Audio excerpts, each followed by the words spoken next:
Welcome everybody to the pioneer show of Tipping the Scale. My name is Harrison Woods. I have Malcolm Turner. Malcolm's going to tell you a little bit about his journey. First and foremost, the focus of the show will always be on how entrepreneurs have scaled their business and or businesses that are used to scale entrepreneurs' business. So I have my first guest ever, Malcolm Turner. Malcolm, how are you doing today? I'm doing great. I kind of want to start it with your story and how you ended up where you are today. So first, please tell everyone the name of your business and the services you provide. Castle Commercial Capital. I am a commercial mortgage lender based in Southfield, Michigan, suburban Detroit. And we do loans nationwide, bridge loans, long-term financing, anything involving commercial mortgages on real estate. That's Oh, our jam. awesome. So give us a little bit about about your background and how you ended up in commercial lending or lending period. Well, how far we want to go back. Back in 2006, I was doing residential mortgages, and uh, I was complaining one day to the pastor of my church about an argument I had with my manager. I was working for a residential mortgage broker who, interestingly enough, um, guy named Gus. I can't remember Gus's last name. That was too long ago. But Gus Gus was the largest Mrs. Fields cookie franchisee in their Interesting. system. Okay. And you walked in his office at the mortgage company, and he had all these, like crystal trophies on the wall because it was like franchisee of the year, year after year after year after year, because he was the top dog. And what he was doing in the early 2000s, he was taking his profits from the cookie business and plowing it into a mortgage company. Interesting. And this was again pre-financial crisis. There was no licensing, there was no national mortgage license. You know, it was like the wild wild west back in the day, you know. And um my boss under Gus, um him and I got in an argument because I had a guy, a prison guard. I put in a fixed rate mortgage, a FHA mortgage, and you know, it was a small, like $85,000 mortgage. I made like $600 or something. And he was like, Malcolm, what are you doing, man? You should have put the guy in an option arm for 300 grand. And we could have made 5 grand off that dude. And I'm Hmm. like, yeah, but then when that mortgage moves, he's screwed because he's single dude, fixed income, he's a prison guard. So And, he's and is this kind of like what was going on, but before that sort of like contributed to the financial crisis, or these sort of absolutely, okay. absolutely, because you could take, because those mortgages had a special thing in them, a special mechanism where basically you could be paying like 1% of the mortgage amount, Okay. you know, and so, but the problem was it was temporary, Hmm. so where normally, the mortgage would be like 3,000 a month, you could be paying 800 a month. Okay. Okay. And then within, I think, 3 to 5 years, it has to adjust. Okay. Okay. Because you're basically underpaying, Yes. right? So you're accumulating interest, not paying it down because there's interest you're not paying during that period. And then what will happen is, let's say the interest went up by 20,000, hypothetically, that 20,000 gets added to the loan amount. And now you'd have to amortize it because it would just adjust, and Mm. that payment would jump up to like $3,500. Okay. And the thinking or the mechanism people used to sell it was, oh, don't worry about that, Harrison. We'll just refi. And the Mm. property will go up in value. And so by then it'll probably be worth $500,000. And you'll pull out some money and we'll refi anyway and keep that and get you another option arm and blah, blah, blah. That's what people were doing. And I came from in the 90s, before I got into mortgages, in the 90s, I was a financial planner, Okay. right? So I knew that that was terrible financial advice. It was just terrible financial, terrible planning, right? And so I told my manager, I'm like, dude, if that mortgage move, this guy is screwed, and I'm not doing it. Aren't we supposed to do the right thing, for our clients? Absolutely. And he was like, Malcolm, I'm talking about making some money, man. I'm talking about making money. There you go again with that do Again. the right thing stuff, right? And he stormed off. And I was telling him Sunday morning in my pastor's office. This is in between, I want to say, Sunday school and church service, right? Me and my task pastor was tight. And I was like, telling him about this conversation. I was like, why is doing the right thing a badge of dishonor? Mhm. That should be a badge of honor, Absolutely. right? And he Absolutely. says, well, Malcolm, if you're going to make a mortgage company, if you're going to design your own mortgage company, what would it look like? And I said, well, number one, it'd be commercial because commercial is about the math. It's about your ROI, right? Mm, And it's not about the kitchens and how wonderful the bathroom is and all that stuff, right?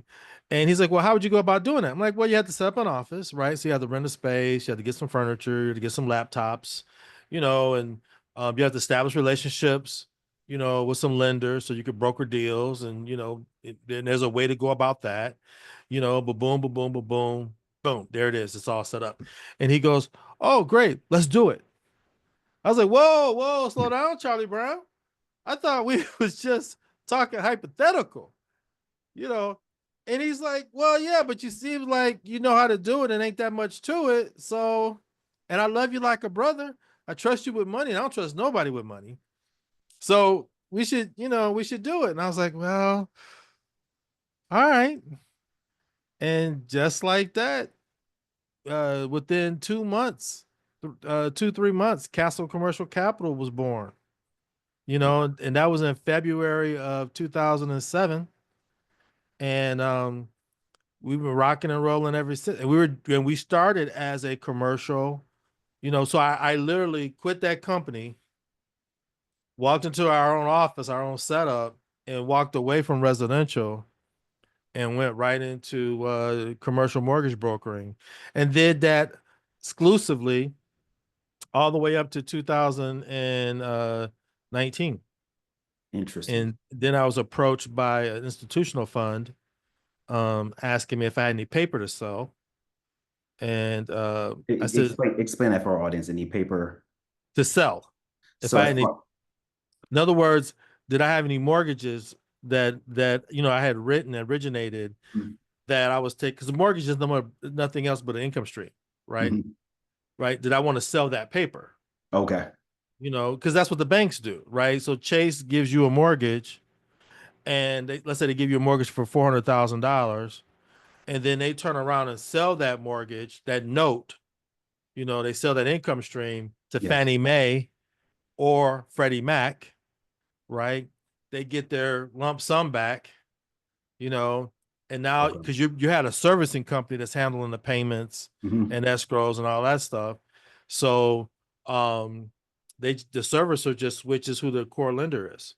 It's kind of crazy because we just bought our house maybe 2 years ago, and I remember them telling us, like, oh no, your debt servicer may change at some point in time, but you're still locked in on your rate. We like to let people know that there's a chance that you could have another debt servicer through the way. And I remember like a year ago, our debt servicer changed, and I was like, I said, what's going on? Do we have to? And they were like, everything's fine. You're not missing your mortgage or anything like that. But here are the guidelines moving forward as far as just making sure you're familiar with where the company is handling your debt now and Right, right. Their process, their processes right? and stuff like Their that. process. But you have a contract. Yes. So that contract, when people don't always pay attention, but whenever you sign a financial contract nowadays, there's always that language where it says it's between you and ABC Financial, right? Or ABC Mortgage or whatever it is, like even a credit card contract or whatever. And then it'll say and or successors, assigns, blah, blah, blah, right? Because they Yes. can always take that contract and sell it and simply do an assignment to another company. And but you don't change because it's a contract. Contract. Yes. So whatever your interest was, your payment that you did originally 3 years ago or five, whatever, you're still locked into that. Mm, Whatever those terms and conditions, they can't change the contract, absolutely. right? Absolutely. But they'll change that servicer all day, you know. And so anyway, this institutional fund approached us and said, "Hey, you got some paper to sell?" And I said, "No, we're just a broker. We don't write our own paper." Mm. And he's like, "But I Googled commercial loans in Michigan and you guys were on the first page. You're not a lender?" I'm like, "No." He's like, "Well, you must be doing something right over there. You know." And I'm like, "We're doing okay. Our SEO game is strong, and yeah, we're doing pretty good over here." And he's like, "Oh, so you're not a lender?" I'm like, "Nope." He's like, "Okay. Well, you want to be? Because if you're on the first page of Google, you're doing some business, you're writing good business, we'll buy your paper." Mm. So I was like, "Oh, tell me more." And within 3 months, 2 months, we were set up with them. And so that's when we crossed over from doing solely brokerage to being a lender, writing, mortgages in our own name, with the backing of an institutional fund. All right, so let's back up a little bit. So explain to me, okay, so I love everyone's like aha moment. I guess the aha moment for you initially was first and foremost, you didn't agree with the moralities that were going on at the establishment you were at before you went off on your own. And that had created a clash with your own moral values. And here you go talking to your pastor, and your pastor indirectly it sort of like asks you like why can't you end up doing this? And I guess the first question I want to ask you is how how did you deal with that? I know a lot of people deal with this fear of going out on their own. What was your mindset saying that, even though your pastor said that, let's do it, what made you follow through to that extent to the point where you're able to? Oh, well, dude, I've been self-employed forever. Okay, So, I'm constitutionally adverse to working for somebody. You okay. know, I can do it. I'm capable of doing it, but it's I gotta come home and drink some Malox, and I gotta take some ibuprofen for the headache. I got dealing with them yahoos, and it's tough. And and I'll be, let's just say again, I've been self-employed a long, long, long time. When I was a financial planner back in the day, I worked for a big firm, Fortune 100 firm, and then I went independent. Mm, I had a nice financial planning practice. I was in a group, and I said, "Hey, I want to specialize in this advanced retirement planning." And retirement planning was really blowing up. mm, This is in the late 90s, early 2000s. And there was a program, I think it was going to cost me like 5 grand, which was back then was even more money. This is, mm, yeah. 25 years ago, 24 years ago. And but I would get the specialized training, marketing program, and we'll go exclusively as a retirement planning practice, just exclusively in retirement and estate planning. And the big company was like, "You can't do it." I'm like, "What do you mean I can't do it?"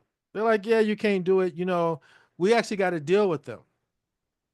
And I'm like, "I didn't hear anything about it." He's like, "Well, it's in trial right now.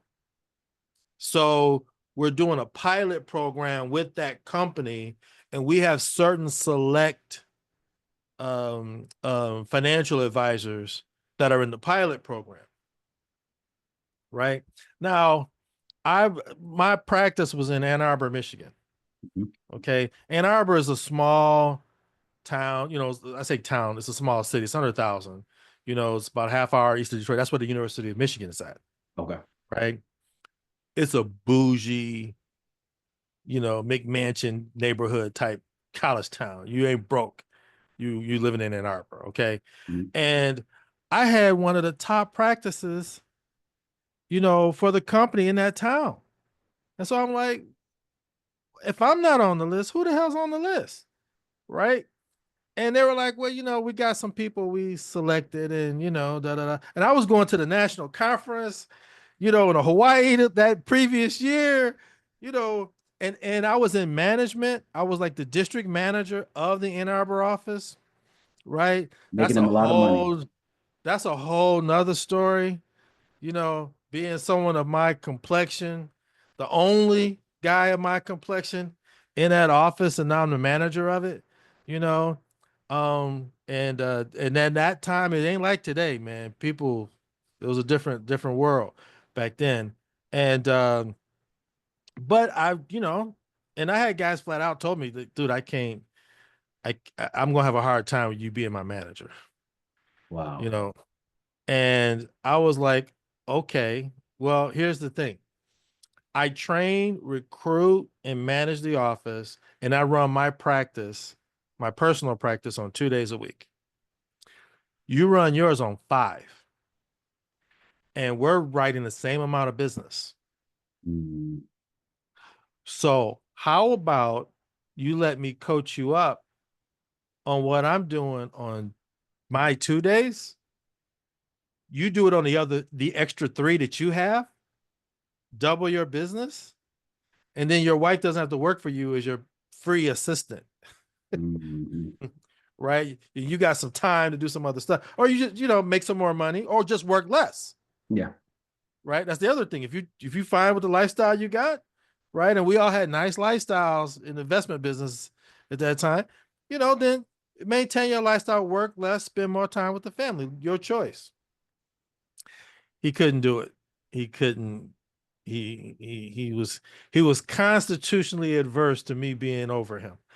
So, and then when the company was like, man, you're not selected, you're not in the program.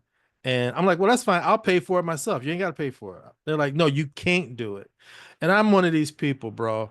I don't work well when somebody tell me what I can't do with my money. I'm like, last I checked, this was the United States of America. I can do what I want to do. Well, no, there's a thing in our contract, and we got it with them, and I called them, right? And they were like, yeah, we kind of did have this undercover pilot program with them, and we can't let you in. Sorry, dude, because you with them. Now, if you was independent, you could buy into our program like anybody else, but you're Mm. not. So sorry. I was like, all right, bye. And I left and went independent, you know, but I was already, again, I was with a big company, but we were Mhm. already independent contractors. Most definitely. S- Right? So if I don't sell, I don't eat. And So, then they changed the laws to allow us to do mortgages okay. because at the time you couldn't do, there was a time not that long ago in the 90s, remember when Citibank became Citigroup? No, I don't. That was a long time ago. Okay, that was in the 90s. Okay. Prior to the repeal of Glass-Steagall, which happened like 96, 97, somewhere in there, banks, insurance companies, investment firms had strong lines of demarcation you couldn't cross. Okay. Banks did banking, investment houses like the Goldman Sachs, the Lehman Brothers, they did investments, Okay. right? Insurance companies did insurance. You weren't, you're doing lending, you did lending. And then they repealed Glass-Steagall. Citibank became Citigroup, and then everybody wanted everybody's business. So that's Okay. when you had, companies, that's when banks started selling mutual funds and Mm. insurance, and they started having financial advisors, right? Because in the 90s, you could throw a dart at the doggone Wall Street Journal and make 30% on your money. The stock Mm. market was that crazy back It's then, strong. Yeah. you know, and so everybody wanted in on the business. And then the investment places, Well, insurance companies are just receptacles for cash. People pay premiums every month and they just collect all that money. Well, where do they put it? Well, they wanted to put it in mutual The funds and 30%. Yeah. investments, and then yeah. So everybody wanted to sell annuities and insurance and blah blah blah. And but you couldn't do lending at that. Okay. They didn't open the lending up at that time. And then they did. And it was like, okay, you could do lending too. I was like, all right, and I did some loans, and I was like, holy crap, man, this lending thing is pretty cool. It's a lot less hassle, it's a lot cleaner, a lot faster, and it's a hell of a lot more profitable than the investment side. So okay, let me go do that. And I just sort of slid into the lending business, and then we started doing commercial, and now we have four funds, institutional funds, Oh, wow. that we work with. You know, So, you go off on your own, you start your own firm or institution.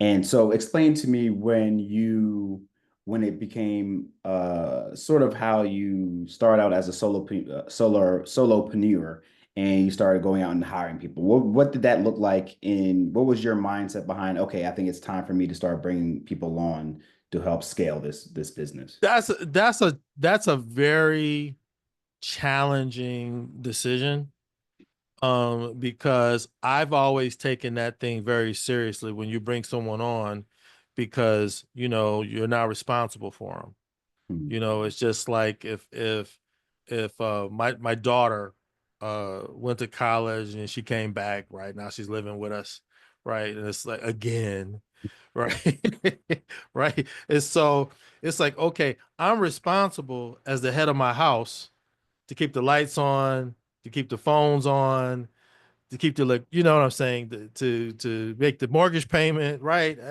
I'm responsible. And when you bring on employees, from my perspective, you need to have that same level of stewardship, that these people are like family and I got to take care of them and they're going to get paid before me. Hmm. So if I have to make payroll, and I went through this process when I was a financial advisor, because that was the first time I had to bring on staff, Hmm.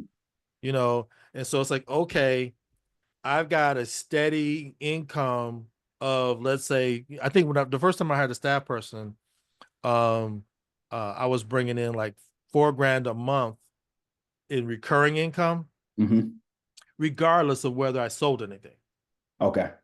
Okay. So that was just gravy. Right. So it's like, okay, so that's like the baseline of the business, but I got to the point I needed some help. I needed an assistant. Right. And it's like, okay, how much I'm going to pay him?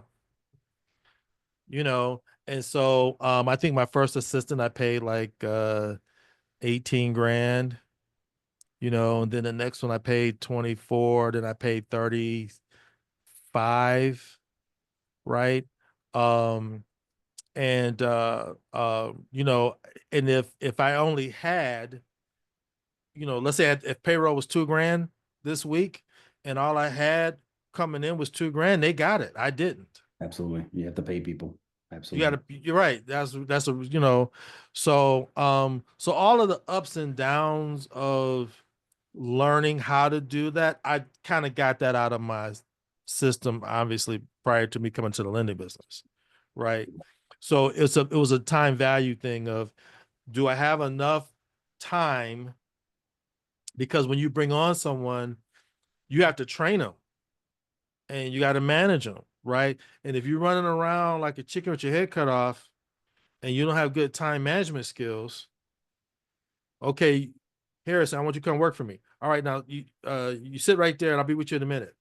And now I'm on the phone, I'm on the computer, and you're sitting there going, all right, Malcolm, when you gonna have time to give me something? We got time to tell me something. You're a Yeah. little disorganized, bro. But I'm getting paid. Yeah, exactly. So Exactly. you just, when it's lunch. And so you have to have a schedule. I do time blocking, Okay. right? It's sort of because that's something actually now that I am start and implement. So in my case in point, I have a W-2. I DJ professionally. I've been doing this for 15 years, and I'm also in commercial real estate as well. And I guess I'm getting to the point now where it's like, all right, I'm gonna take these whole sets of meetings and fit them into my day, and then it's like I'll just take care of everything else in those gaps in the day. You know what I mean? And it's like, okay, like it only works well for so long until you're like, okay, like I'm really getting busy, and I need to actually block out every single minute. It's crazy because to some people it sounds crazy, especially if you just have a 9 to 5. Whereas though, like, okay, like I go to work for 7 hours and I come home and I can really do whatever I want. But as an entrepreneur, we don't live within those 9 to 5 confines for the most part. In those 9 to 5 confines, we're doing more than just sitting at a computer looking and doing a monotonous task over and over again, which a lot of people have in 9 to 5. It's not knocking that, but that's how it usually happens. Right, right. So explain them your how you set up your time blocking and what is sort of your experiences with that and how much of a game changer or how much that has that added to your business. Well, I think, and I mean, and different people have different ways of doing it. This is just mine, right? But for me, it's the only way to work because there's certain things that have to get done on a regular basis, Mhm. right? Number one, you make money when you're talking to people, right? So if I'm sitting here at the computer and I'm just doing this all day, that's not the most productive activity. The most productive activity is when I'm on the phone and I'm like, Harrison, what kind of loan you looking for? Oh, Mhm. 25 unit multifamily in Orlando. Okay, how much you trying to borrow? Right? What's it worth? Is there a rehab budget involved? When I'm talking to an investor about their deal, that is the most profitable exercise that I can do. Right. And so, what everyone has to do, no matter what your business is, right? Job one is to figure out what is the most profitable exercise that I cannot delegate to anyone else. The thing that makes me the most money, and you're doing it, right? Now, most of the time, it's all some version of sales, Mhm. right? Absolutely. It's some version of sales, and you should be the best salesperson in the place. Nobody should be able to outsell you in your own company because no one should know more about what you do, the products you offer, your processes, the wins for clients than you. And so you got to be able to obviously train other people. And if you don't know your stuff, you ain't ready. Mm. You ain't ready. So when you're working a 9 to 5, you got a W-2, right? Part of your time blocking is honing your craft. I saw an interview Will Smith did. He was interviewed by 60 Minutes. Mm. This had to be like 20 years ago. And, he was, one of the biggest stars. That was when every summer he always had a big movie coming out Definitely. in July. That was like his thing, Men in Mm. Black, Independence Yeah, Day, yeah. blah, blah, blah. Right. Will was the blockbuster king at that moment. Right. And one of the things he talked about, and he learned it from his dad, was you have to hone your craft. How do I get better at this thing? And so if I'm working a 9 to 5, how do I hone my craft in my spare time? Mm. Right. And maybe that means I get off at 6 o'clock and I time block from 8 until 10 every night. Right. Or if you're like me, right, you get up at 3 o'clock in the morning. Right. You go to bed at 9. Because people say, well, how do you get up at 3 o'clock? Well, you go to bed at 9 o'clock, Yeah, most definitely. maybe 10. Right. Honestly, I probably like 9:30, 10 o'clock. Mm. Okay. And now I'm getting to the point I'm getting up too early. And I don't have an alarm clock, dude. I'm Yeah, serious. I do not have definitely. an alarm clock. So like this morning, it's 3:35 right now as I'm talking to you. Okay. I've been up for 13 hours. Hmm. Cause I woke up at like 2:25, Oh, actually, I take that back. It was earlier than that. It was like 1:25. And I was like, man, this is too early. Right. And yesterday I had woke up at 2 and I was like, I need to go back to bed. And I was like, screw it. Right. I just What's because up, it's yo? quiet. It's Yeah. quiet. Yes. Right. My wife is asleep. My kids are asleep. The dog is asleep. Right. My phone's not ringing. And I Exactly. can sit there, and that's a perfect time. And my mind is fresh Mm, because I just woke up. Right. absolutely. Morning is the best time to game plan. Morning is the best time to work on the business, not just in the business. So if Mm, you're trying to roll out, okay, how am I going to market? Or example, I was watching some videos on uh, uh, getting more business out of Facebook groups this morning, right? And because someone had said to me, well, Facebook groups aren't dead yet. And I was like, really? I thought they were. It's like, no, no, you can still. I was like, okay. So I was on YouTube at 3 o'clock this morning, watching a video about, how you can still get 6 figures of business a month out of Facebook groups, mm, but but Facebook has changed the algorithm. mm. This is without ads. Yeah. Out doing that. So yeah, and without running your own Facebook group. Mm, So how do you do that? And like, well, when am I going to watch that? I can't watch it at 1 o'clock in the afternoon because my phone ringing. I'm too big. Okay, so I'm doing that at 3 o'clock in the morning, absolutely. right? And if I had a 9 to 5, right, a day job, I would be getting up at 3 and working on my craft, learning, growing, honing my skill set, right? I'd be DMing everybody and their brother. I'd be doing my Instagram posts and my YouTube videos. If I got a YouTube channel, I'd be doing all of that stuff and say, okay, 6, 7 o'clock, I'm done. Now Mm, it's time for me to shower, shave, go to work. absolutely. Right. Eh, So when you get to your 9 to 5, right now, this is how I would do it, Harrison. Okay. You worked for you first. mm, You gave your best mind, your best energy, your best effort to you in your business for your independence, right? The boss, right? The company that don't really care nothing about you, they get your leftovers. So you do your job, you do your thing, absolutely. right? But then they're not going to wear you out to where you get off of work, you drive home and you're like, man, I'm tired. I'm wore out, man. I ain't got time Yeah. to figure out, okay, how do I hire somebody? What systems am I going to need for payroll? What accounting system should I use based on the type of business I'm running? I ain't Hmm. got time to do that research because every time I go to do it, I'm falling asleep because I'm tired. Yeah. Dude, come home, go to bed, eat, go to bed, right? And then get up for you. Now you got time.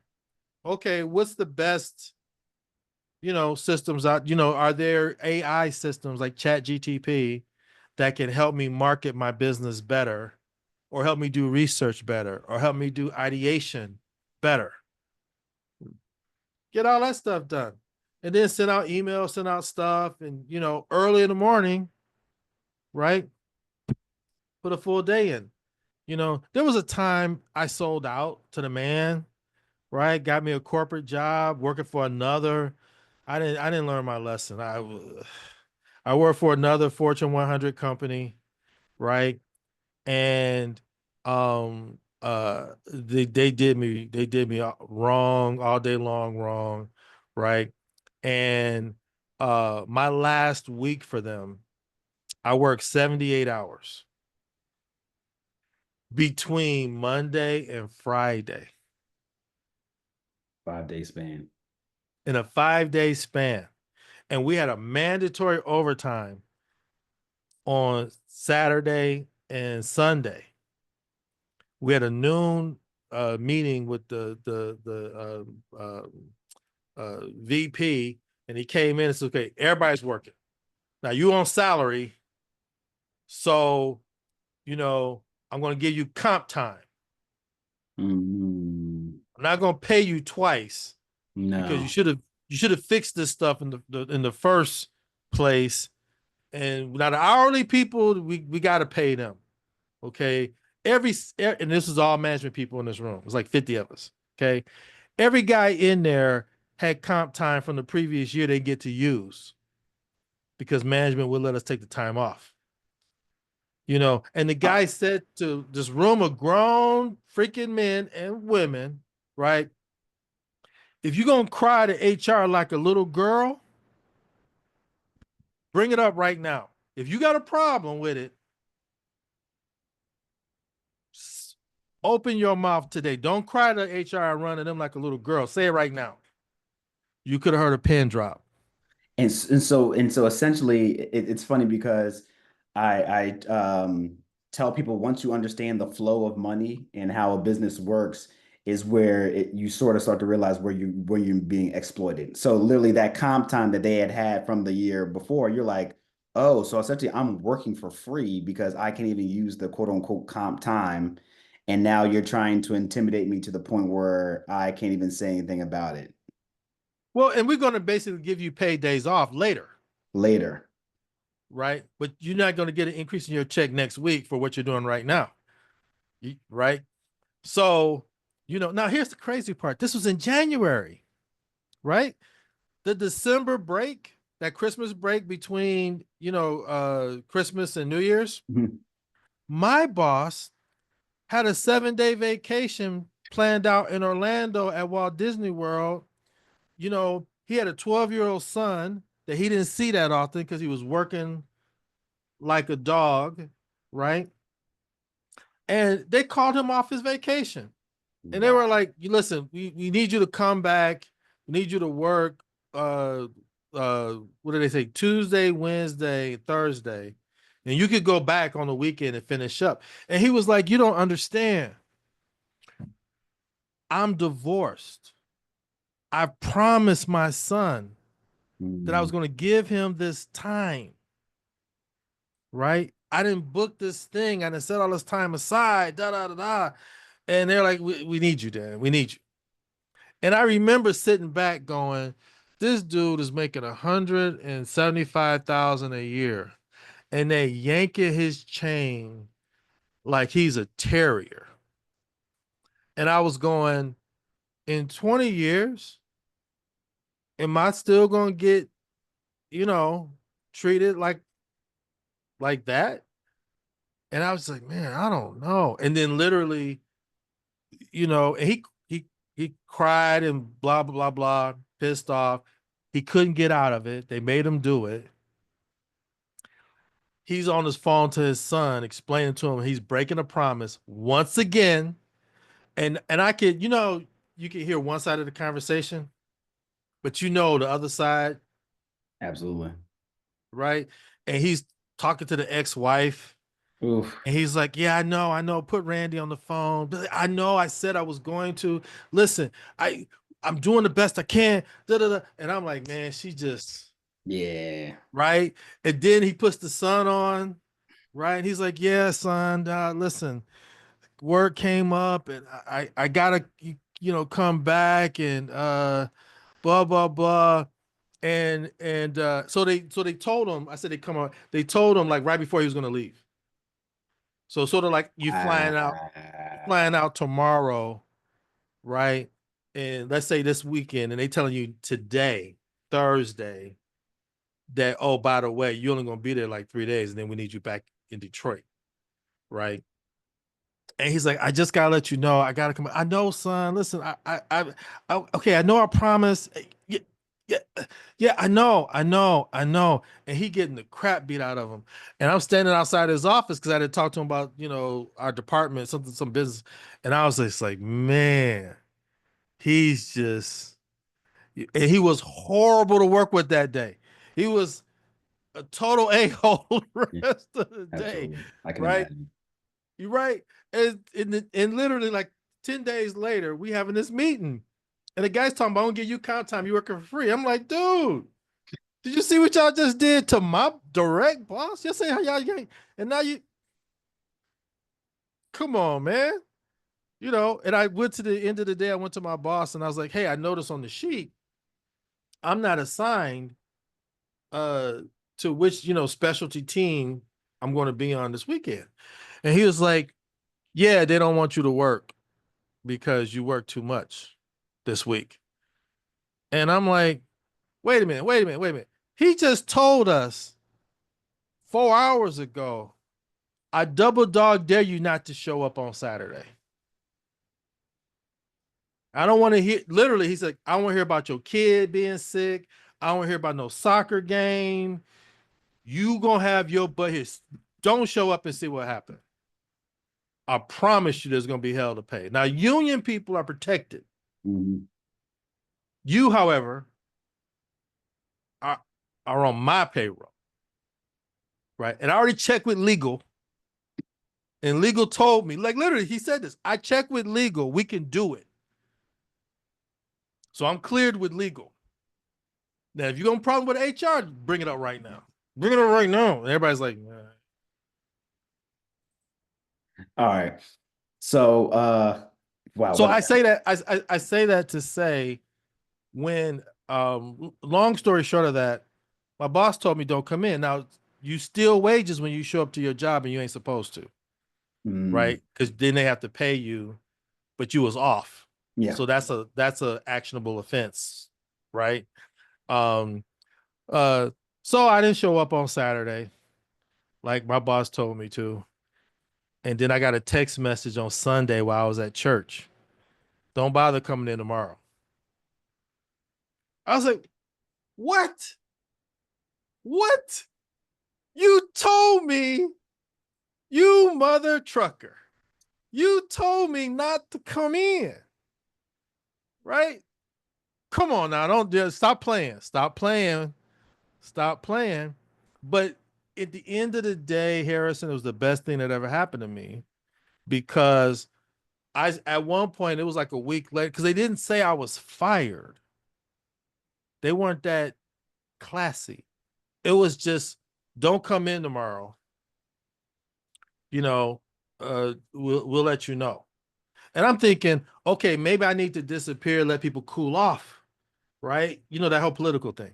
Maybe Mm, I just need to let folks cool off, and then I'll come back, blah blah blah. And then at one point, I was a week. I was like, listen, dude, if I'm fired, I got a wife and kids. Just tell me. absolutely. Just say, dude, you ain't ever coming back, and I'll go get a job and move on. He could never do that. He could never outright say it until it was literally like 3 weeks later. I was so pissed off, right? And my mind went to immediately this. If I was going to work 78 hours over the course of 5 days, right? And understand my work ethic, never was late, never missed a meeting, right? Never got written up on disciplinary for anything. And I was like, wow, they're going to do that to me in spite of, right? Now my ego was also like, y'all going to fire me? You fired Malcolm Turner? Do you have any idea how good I am? Are you out of your mind? Y'all go tree. I don't just grow on trees. Are you out of your man? This is why they messed up.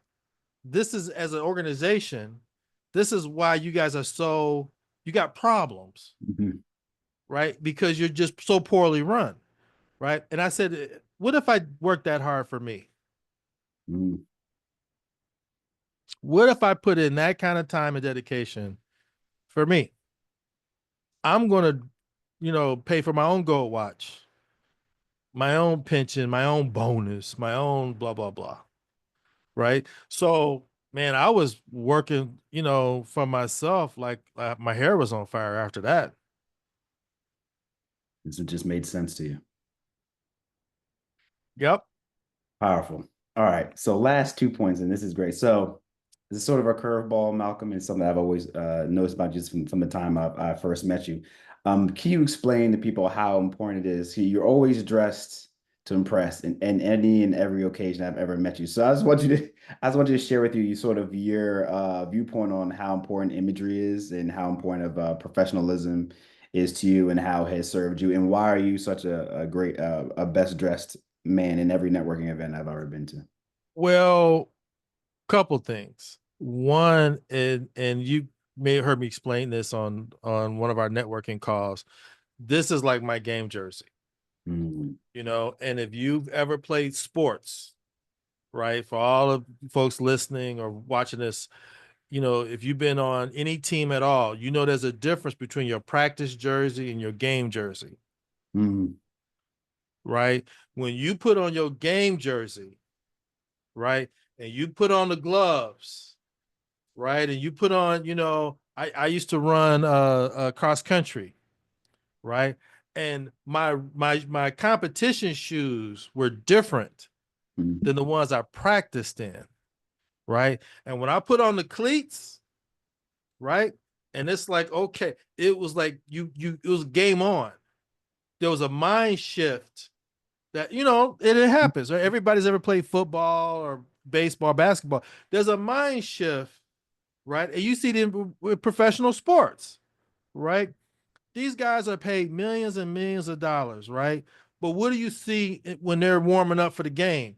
They're getting their mind right. They're like, okay, let's go, let's go, let's go, let's hit them, let's play. They're getting their mind right, right? For me, a tie, a vest, right? My French cuffs, that's my game jersey. mm, It's time to go to work, right? I'm not going to be in this and then sit back and get off this call with you and then go watch ESPN. mm, It's time to go to work, man. It's time to make it, you know, it's time to make it happen, right?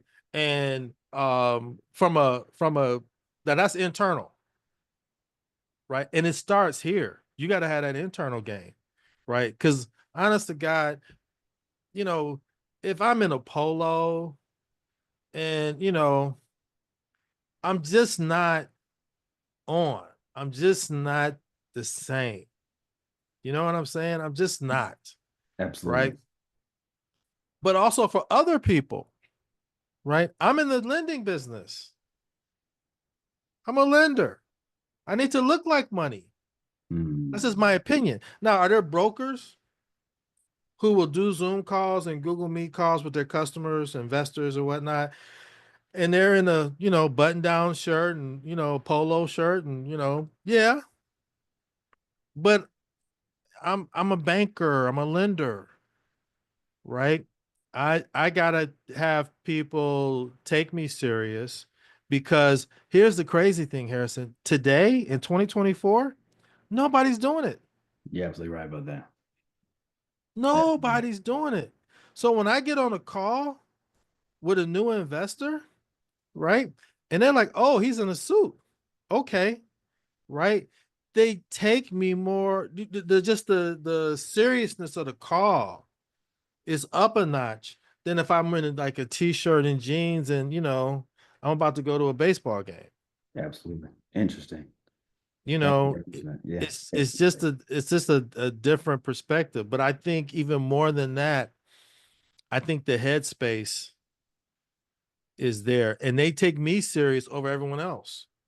Alex Harmozy, I just watched one of his Yeah, videos a from few over days here. ago, and he was talking about pricing, right? And most people undercharge. They don't their prices are too low, right? And it's like, okay, when people see you, do they see you as somebody who's worth what you're charging? Mm, yeah. If I say I'm better, do I look better? does, all of my infrastructure around me look better? I've got a camera. You can't tell, but it's coming through a teleprompter, Okay. right? I got lighting. Obviously, see, I got the Shure microphone, right? So when I'm on a call, right, I'm not like you see people on a call where their head is like way up here. Hmm. You know what I mean? They're like down here, and it's like or they got the camera looking up at their chin, and I'm like, come on, man, you're not professional like that. What are you doing? That's amazing, and thank you very much because I've this is the first episode, and I try to start building the background stuff. So I got my book, my starter bookshelf there. I'm gonna get a whole background thing, and that's one thing I kind of thought about too because when I first met you, I'm like, okay, here's his brother, and it's I try to convey to people it's different when you see someone who looks like you. And Malcolm, you're someone I had just met you, but you've always been warm and welcoming, and you're someone I feel like I can truly model myself towards. And then even when I was at meeting, we got these networking events, and I'm at work, and a lot of the times it's on Wednesday, so I have to be in the office. But the in office space is very like informal. So I'm sometimes a teacher, and I'm like, you know what?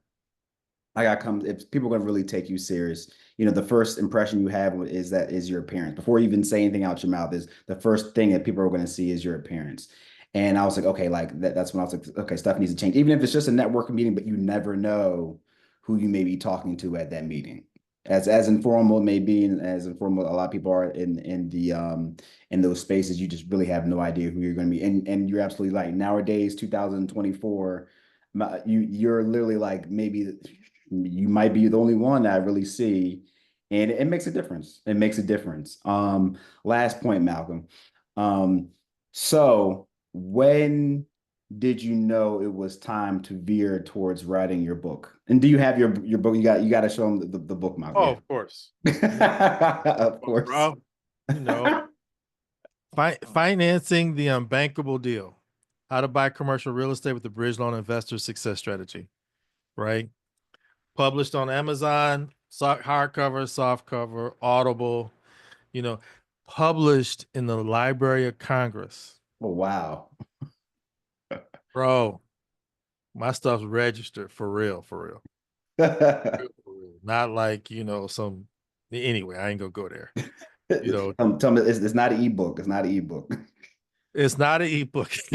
Was I had a local guy. I've known this guy a long, long time, and he's one of those guys that in the old Living Color skit where he has like the business card, and it was like Joe's barbecue sauce Mhm.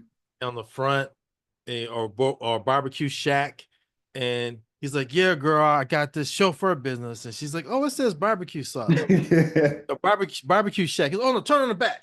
See, BJ's chauffeur service. Bam. Right. And it was one of them dudes, right?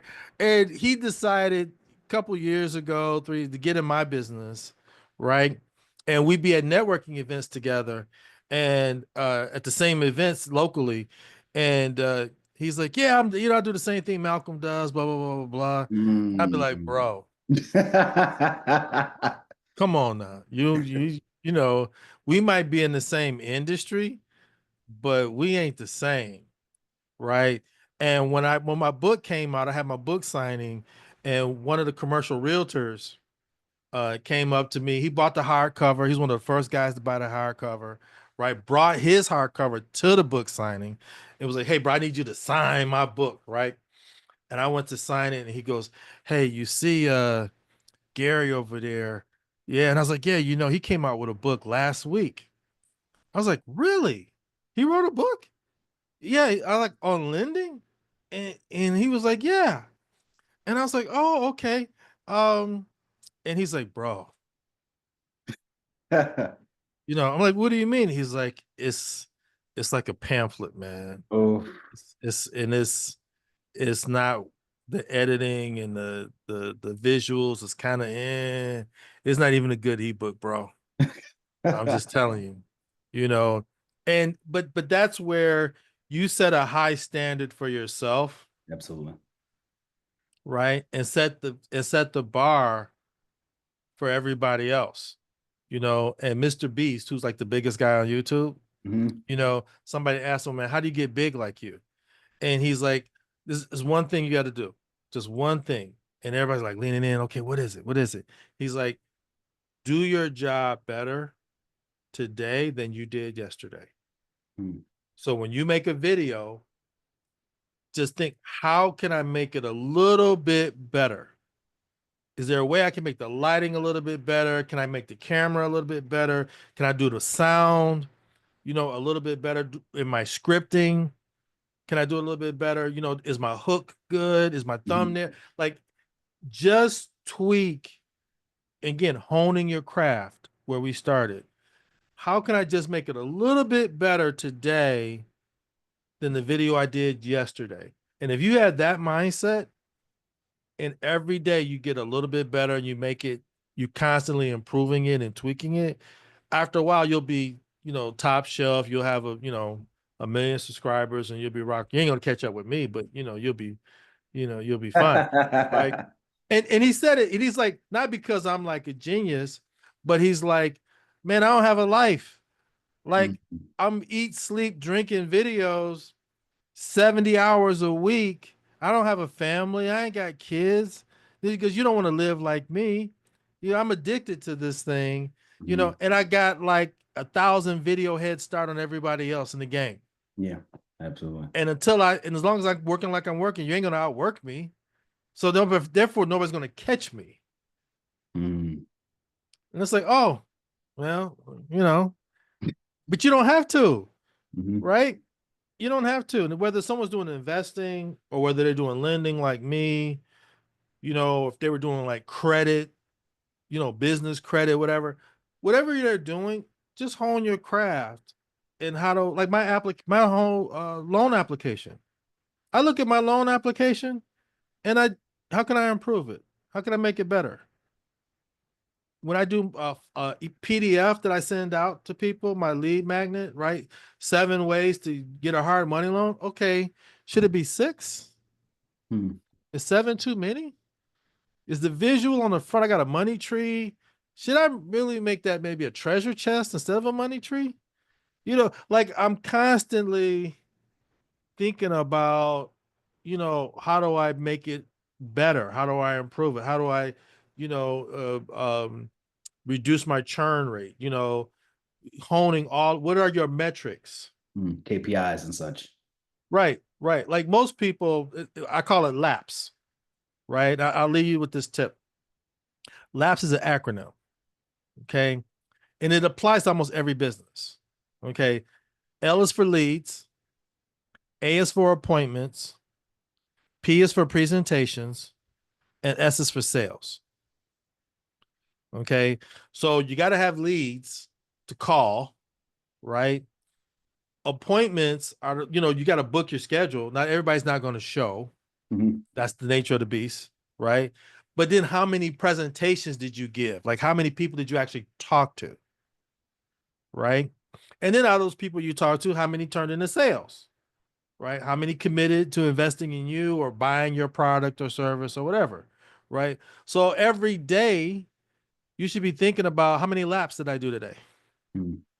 Like, if you're running, Absolutely. right? And when I was in high school, I mentioned I ran cross country, and then in the winter I was on a swim team, Mm. right? So, most of the year was about laps. I got to get my laps in to build up my endurance, my skill set, right? You know, and like when we would swim and do our laps, it was always like, well, is my angle?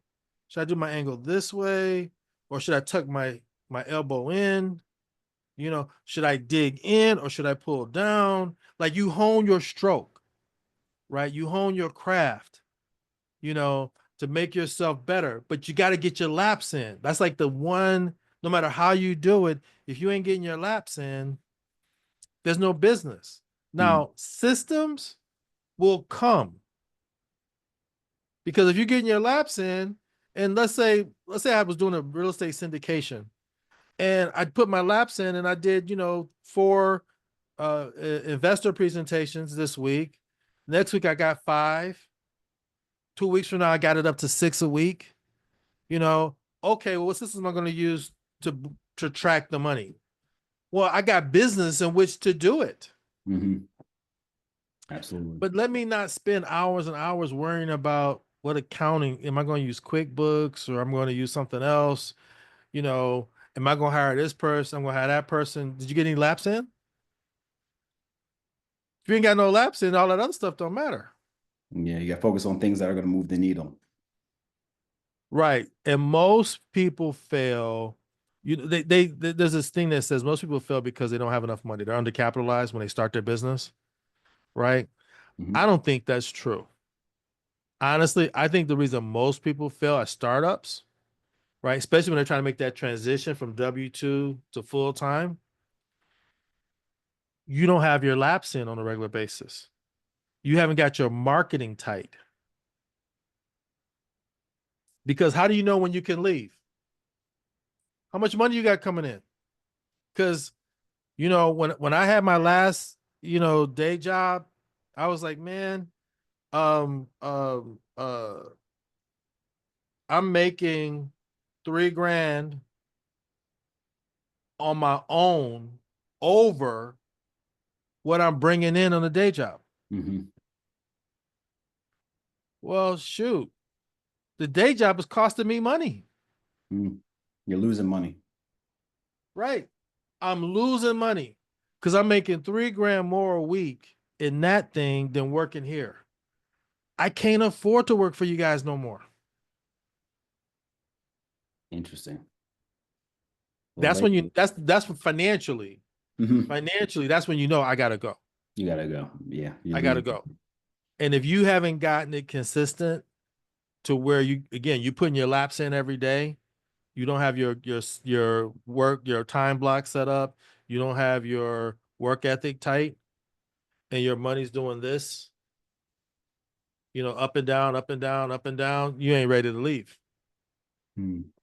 you know, because truthfully, you go to work every day for Yeah, them, absolutely. for them, you And that's put the 7 hours.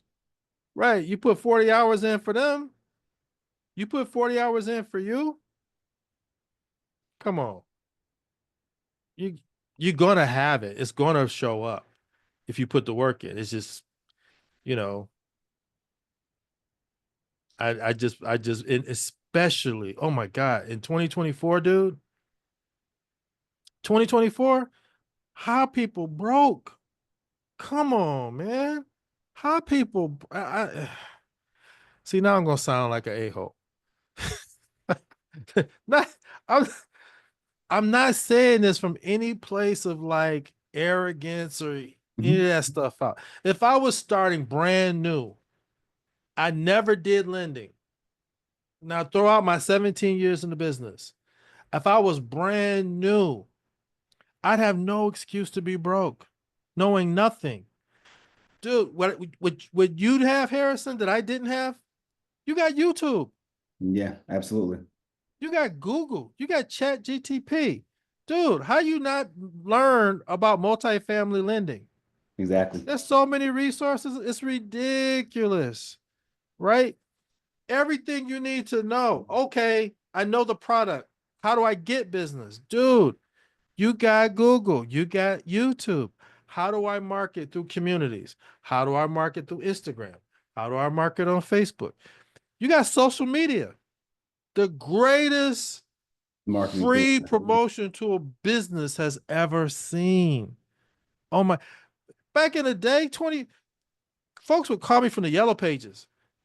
Be like, Mr. Turner, you want to put an ad in for Castle Commercial Capital? Like, dude, I'm not doing an ad on the yellow pages.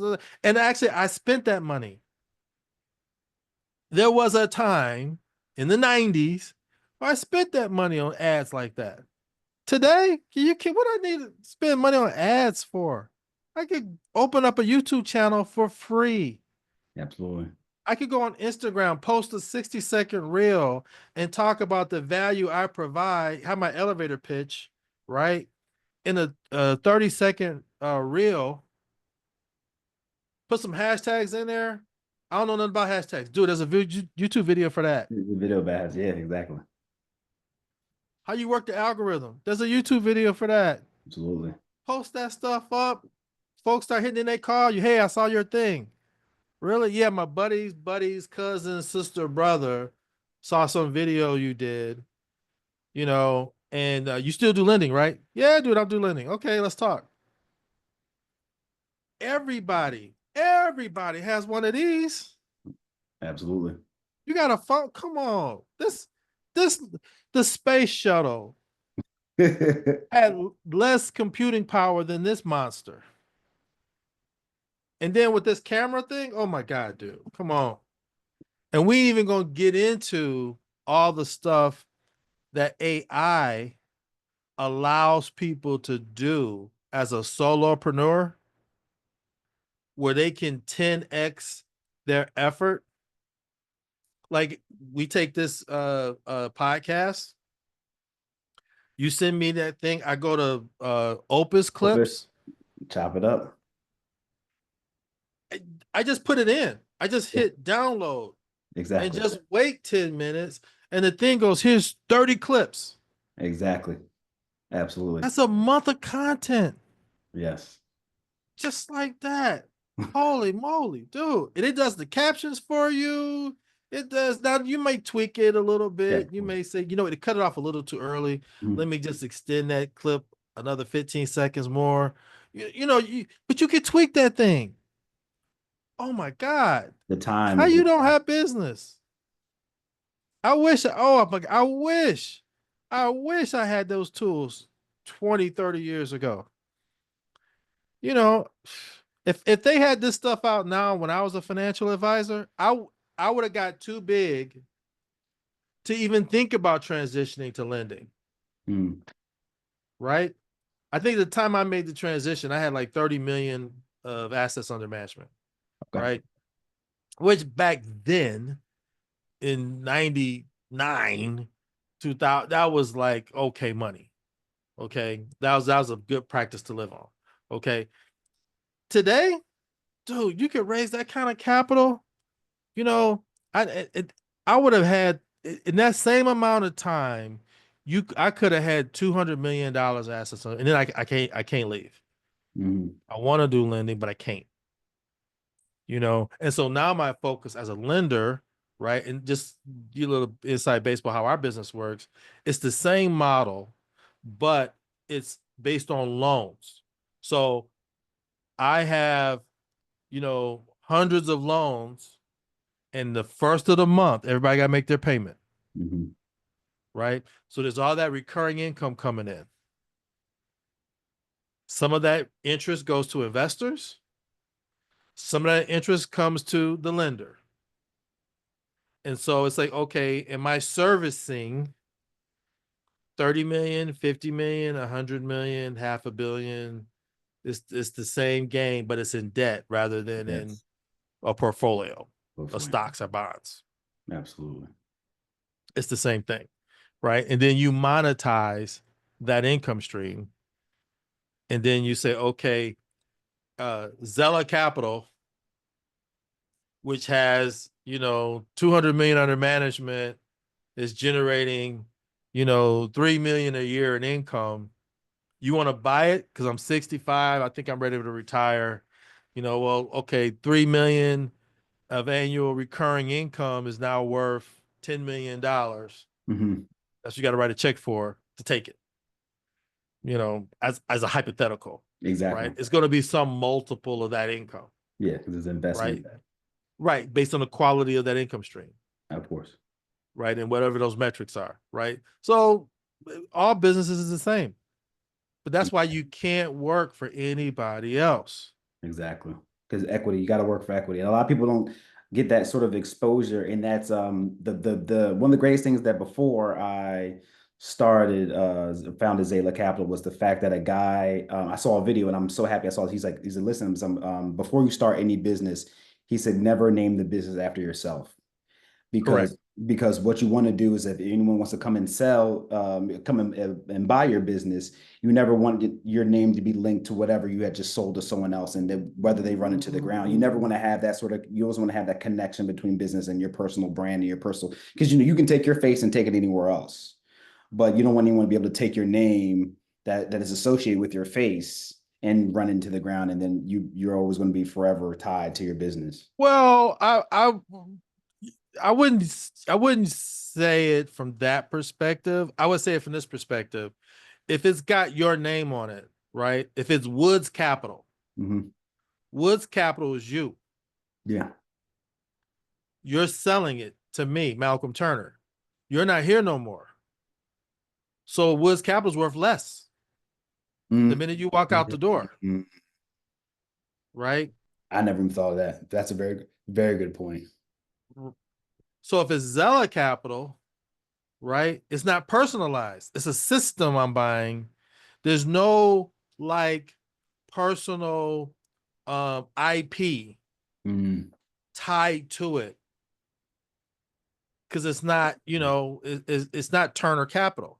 Yeah, a But very good point. you take Turner out of it. Well, how much is it worth? Because How he much was the was it? business. Mm. Mm. Now, truthfully, truthfully, Zella Capital could be Harrison Mhm. because you haven't systematized it yet to where it's Mhm. an actual business. And the way is if you and I went on a cruise together and you took your wife and I took my wife, right? And I don't mean like you and me together, just to be clear. It's just to be clear. Right? You know, when we and my wife had our 25th anniversary a couple years ago, I took my best friend and his wife. Okay. Right. And man, dude, we we tricked it out, dude. We had a ball. They had their suite, we had our suite. My kids had their own suite, because I ain't getting kicked in the head. You know Yeah. how it is. You sleep with your kid, right? Wild monsters. No, they had their thing. We had our thing, right? We went to the private island. We had our own private gazebo with our own private what do they call it? Chalet, right? Our butler bringing us. We didn't go to the buffet. There was like, Mr. Turner, what would you guys like to eat? Here's your menu. Here's your cooler stock. What we got water in there. What other drinks do you want us to put in there? And we're like, well, shoot, bring us this, bring us this, bring us this. It we laid it out, right? Had a good time, right? Because life is for living. Yeah, absolutely. You work to live. Absolutely. I do this thing not because it makes money. Because truthfully, you could do anything in 2024. There's all kind of stuff you could do to make money. More than we got fingers and toes. So do the thing you love to do if you were doing it for free. I love Absolutely. real estate. You and I can get off this call and talk about investing in real estate and money and the markets all day. Absolutely. I ain't gonna be bored. Me neither. Absolutely. I ain't gonna be bored. I get on the phone with an investor, and that comes through for me because some of the feedback that I will sometimes get, someone will say to me occasionally, probably at least once a month, I'll hear something along the lines of, I've never talked to a lender like you. Mm. Because you like deep in real estate like me. You know the numbers like me. You care about the math. You care about how we put a deal together. It's for me, it's not about just give me an application, Mm. because I've counseled people like, dude, this is a bad deal. Well, what do you mean? I'm trying to buy this is a bad deal, man. I mean, these returns, you could do it, but honestly, you should pass. There's better deals out there. I don't think at the end of the day, you're gonna be satisfied 12 months from now thinking you made a great decision. Because I wouldn't touch this deal with a 10-foot pole. Mm. Really? Yeah, let me tell you why. And from an investor perspective, forget the lending. Yeah, I could do the loan, but as an investor, here's why it sucks. Because of blah, blah, blah, blah, blah. Oh, okay. Got it. And me sharing with my investor clients what I think of as best practices of what other investors are doing to get their deals done that no one else is doing or to maximize their profit, that makes me more valuable Absolutely. because anybody could do a loan, Absolutely. right? Anybody could do a loan, you know. And so when you meet someone and you're both jiving, right? And it's like, yeah, man, this is gonna be a sweet deal. Yeah, it is gonna be a sweet deal because you could do this, this, and after you get this, you'll increase the value here. Then you'll put an X amount of dollars, rinse and repeat, get you another one. They're like, oh yeah, yeah, yeah, yeah, yeah. And then all of a sudden, 45 minutes then gone by, Yeah, time melts. right? And Yeah, it's like, yeah, and then he's fired up to go buy some more real estate. yeah, absolutely. And I'm like, yeah, Absolutely. I can't wait to get this loan done so you can get some more real estate too, right? People love to talk to other people that have a passion for what they do. Yeah. The hard part is finding the thing. Mm-hmm. Like, what's the thing that gets you, like me? What got me up at 2:25 this morning? Mm-hmm. Wasn't an alarm clock. It was like, no, I got stuff to do, and I love to do it. I don't care who's president. Okay, okay, that's a lie. I Yeah. care. I care deeply who's president. However, it doesn't matter to my financial security Hmm. who's president because I made money when Bush was president, when Clinton was president. Because when I first went into self-employment, it was probably when H.W. Bush. Bush Senior. Yeah, yeah, way, way. That was probably when the first time, in '87. Oh. When I was the very first time I got it in, literally, if I don't sell, I don't eat type job, Hmm. right? Clinton, Bush, Obama, Trump, Biden, whoever the next person's going to be, whether it's Harris or Trump again, I'm still going to make money. Hmm. You learn the system. Absolutely. Now, there's differences. There are differences, and sometimes they'll, want to swing things in one direction or the other. They'll get rid of stuff that was making you money, and you'll be like, oh, doggone it, now I got to go do something else. But Hmm. guess what? We're in America. Things always change. Yeah, and there's always something else. We always adjust. We figure it out. Okay, I guess I ain't doing that no more. Now I'll do this. Exactly. You know, when Obama came in office, he passed the bill. I can't think of the name of the act. There was the Safe Act or the it might have been the Safe Act that he passed, but it created the ability for people to crowdfund. Oh, the Jobs Act. Was it the Jobs Act? Yeah, Jobs. Yeah, I believe so. It was Jobs, right? So now you could do a Reg D, right? You Hmm. could you could do a fund without People having to like be registered with people the like me. SEC, right? People like you, right?